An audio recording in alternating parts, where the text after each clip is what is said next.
Ever think about building a firearm in your own home? Today on the AK Show, we're talking about how to avoid the legal traps when building your own custom firearm in your own home. This is Alex AK Kincaid. Welcome to the AK Show.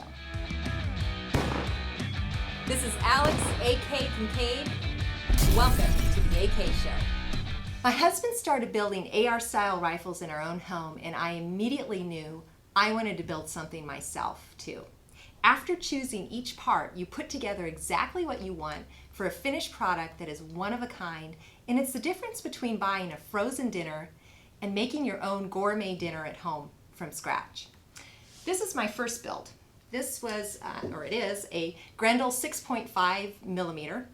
You can make it with a lower that is designed for a regular AR-15, and as soon as my Leupold VX3 optic arrives, it will be my new Coyote rifle. But I was able to pick my own parts, put this together, and thankfully I had someone to guide me. That was my husband, because he had done it before in building this, but I put all these little parts together myself, and you can too.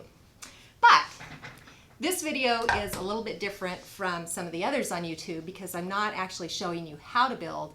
I'm a lawyer and I'm worried about the legalities of building.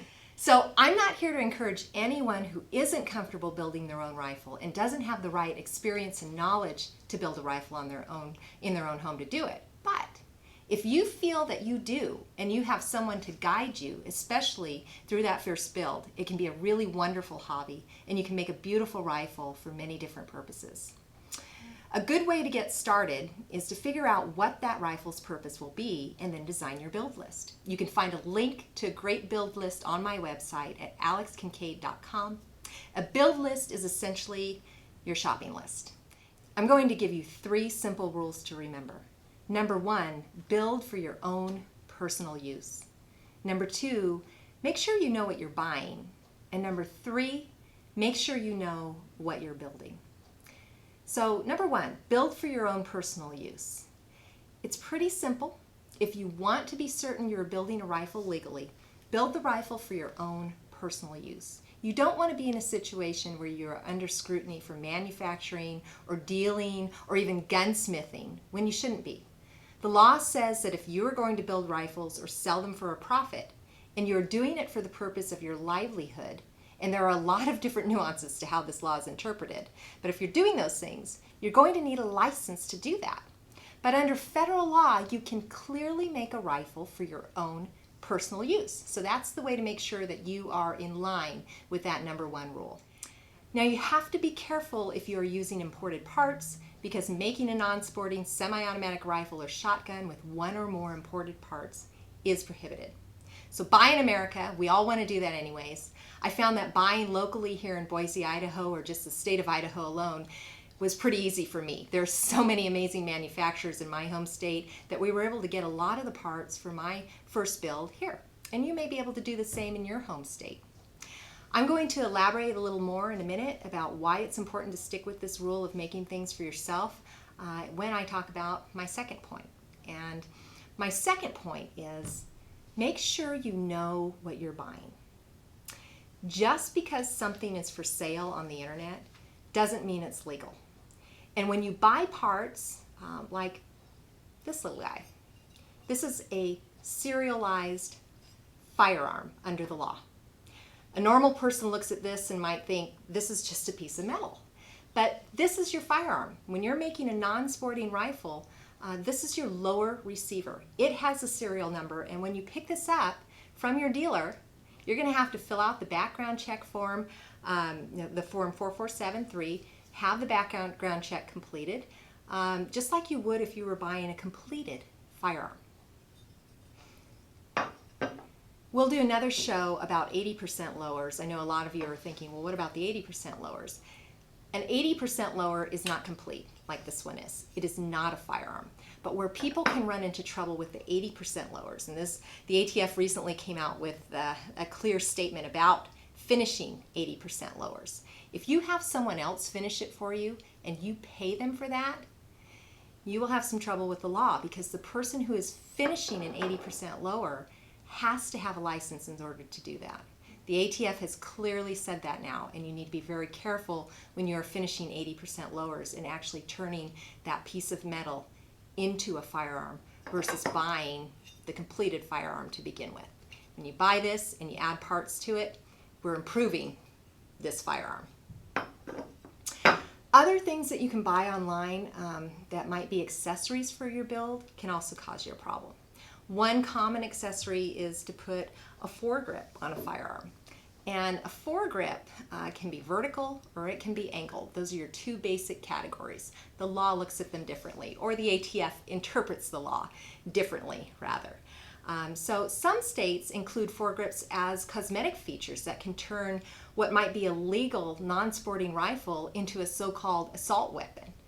And on top of it, if you put a vertical foregrip on a pistol like this one, you know, if this had a little straight up and down grip on it here in the front, all of a sudden you have turned this legal AR style pistol into a firearm that will fall into a category called any other weapons.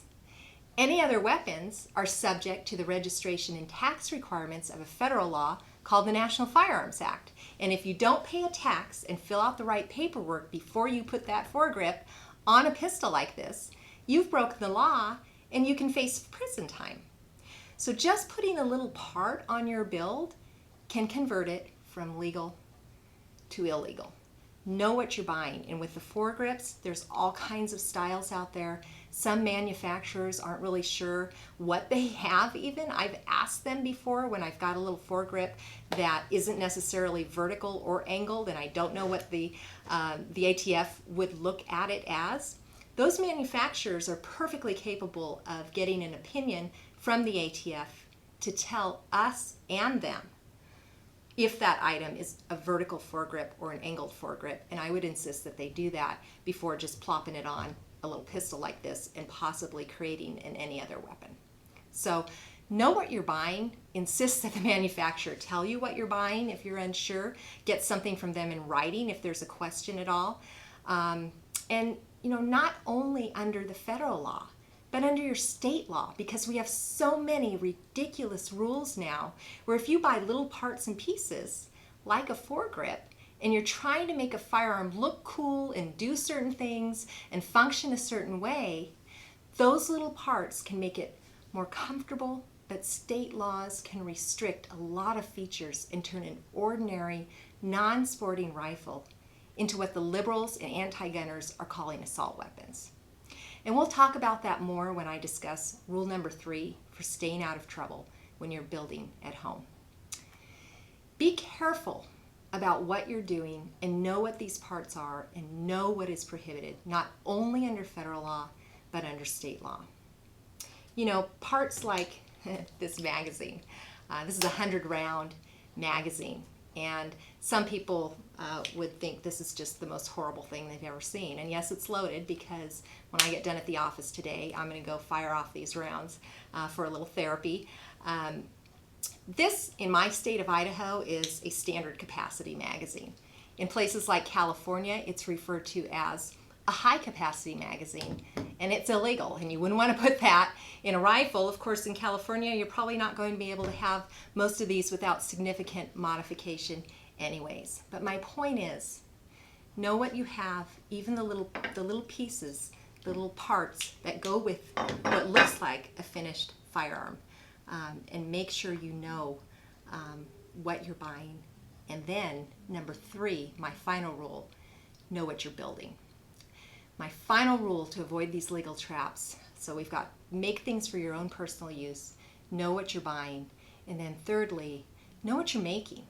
This is the other area of the law where I see so many people unknowingly, and they're not intending to break the law, but they do it because the laws don't make any sense to people who are knowledgeable about firearms.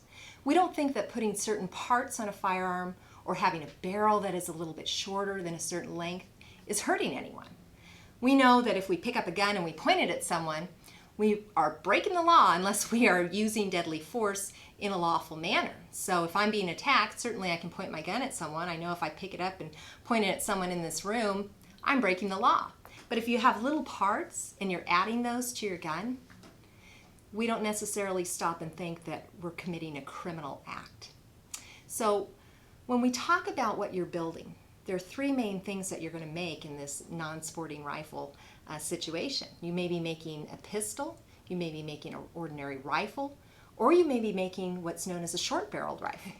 You have to read and know and understand these rules before you make your own rifle in your home. This style of rifle, my Grendel, to people who don't understand how they work and what they do and the benefits of having an AR style rifle. They look scary and they're scared to death of them. I've had people call my office and say, I saw someone with a sniper rifle or even an assault weapon or something that they are building in their own home that can't possibly be legal. Well, we know that these firearms are extremely safe when they are used by responsible, law-abiding Americans. They protect people, they save lives, and that's why I want to bring you the legal knowledge to build more of them and make more non-sporting rifles for your own personal use. One of the things to know about what you're building is to know the difference between making the pistol, the short barrel rifle, which is also called an SBR, and just a regular rifle like this. So one of the other items that I brought today to show you is this AR style pistol. These have become extremely popular. It might possibly look like a rifle to unknowledgeable people. It's black, it's scary. It's probably in many people's minds a so-called assault weapon. But all it is an AR style pistol. It's a firearm that is designed to shoot with one hand. It's not designed to shoot from the shoulder, okay? That's why it's got this on it versus what you're seeing on the other rifles over here, the stocks that you're seeing on them. This is a pistol. Now, like I said, you can turn it into any other weapon, but it's not an SBR, even though it's little and packable.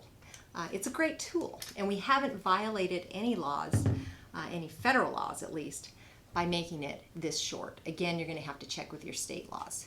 States are passing more and more laws to make this type of firearm illegal, so you always have to look to your state as well as the federal rules.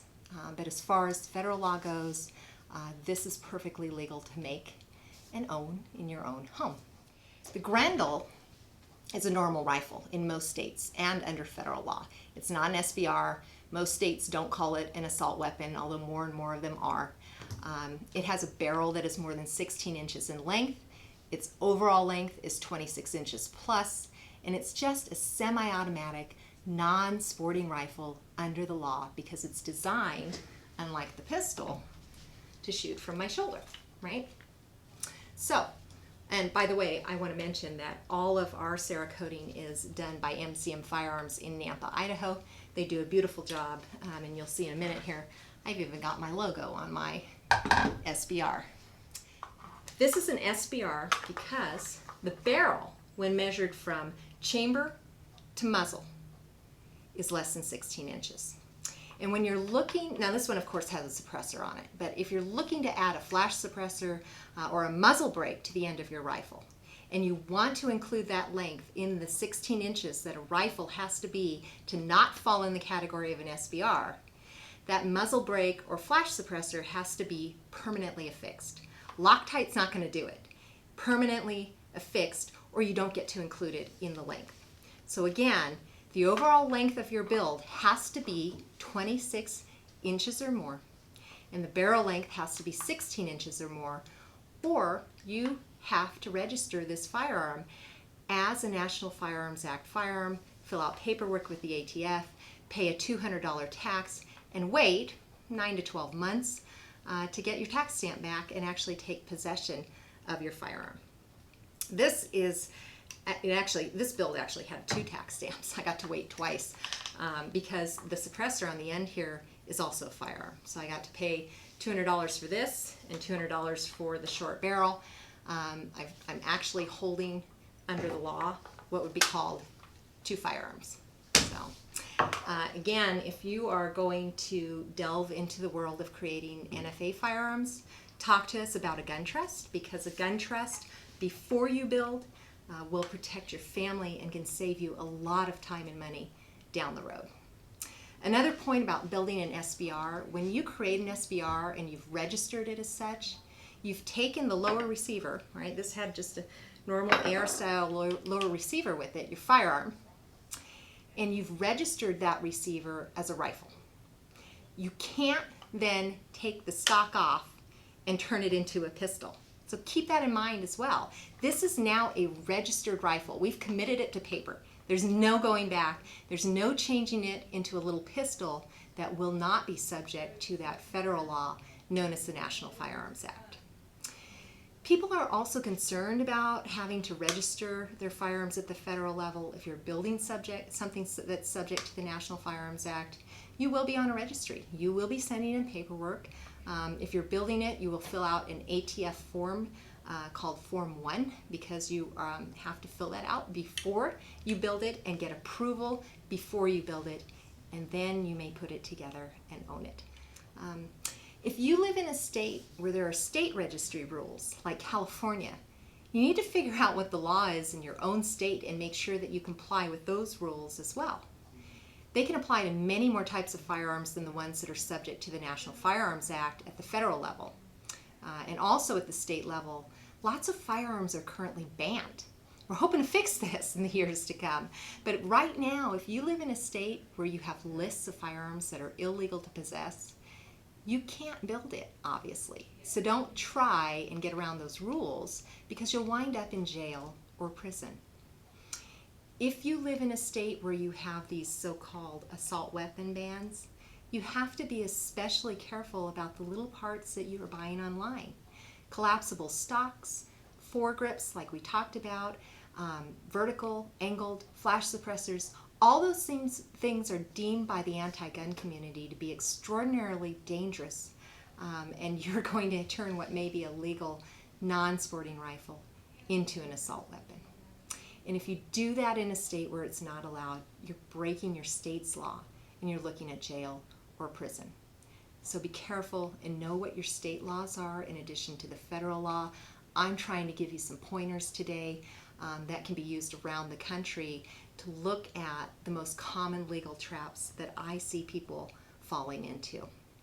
So, building a rifle on your own can be a wonderful experience. It's a way to make a rifle that is exactly what you wanted and not something that comes out of a box, off the shelf. Just be aware that there are lots of rules that apply. We have federal rules and we have state rules. Don't be afraid of the rules. Just be aware of them, understand them, get help if you need it, get help with your build. Talk to a knowledgeable firearms law attorney to help you understand what the rules are. And remember my 3 basic rules of thumb when you build in your own home. Number 1, be selfish when you do this. Build what you want and build it for yourself so no one can accuse you of manufacturing or needing a license. Number 2, know what you're buying. Just because something is online doesn't mean it's legal, and it doesn't mean it's legal in your state. And number 3, know what you're making. Are you making a pistol? Are you making a rifle? Or are you making a short-barreled rifle? You need to know before you embark on that journey. Please visit my website because at alexkincaid.com I've turned this video into a blog. You can reread it. I also have on my website links to a build list to help you get started. You can figure out what parts you need and where to buy them and what tools are handy to have before you start building rifles in your home. I also have a list of some of my favorite YouTube videos that show in great detail how to actually put all the parts together. One other thing that's on my website is a Form 1 guide. So if you are going to make something that will be subject to the National Firearms Act, most of the time it means you're either making an any other weapon, like a pistol with some kind of part on it that's turning it into an any other weapon, or you're making an SBR. You'll need that Form 1 guide to help walk you through the paperwork and get it submitted before you actually put the parts together and create that firearm. I hope that you will post pictures of your builds. We want to see what you're making. We want to hear your comments. We want to know about your experience, and also let us know if there's anything else we can provide to you to help you embark on this amazing adventure of building your own firearm in your own home. At alexkincaid.com, you'll find for free the build list, the Form 1 guide, and more information about gun trusts. Not free to get a gun trust, but very well worth it if you're going to make something subject to the National Firearms Act. As always, thank you for watching The AK Show. This is Alex AK Kincaid, and thank you for watching The AK Show.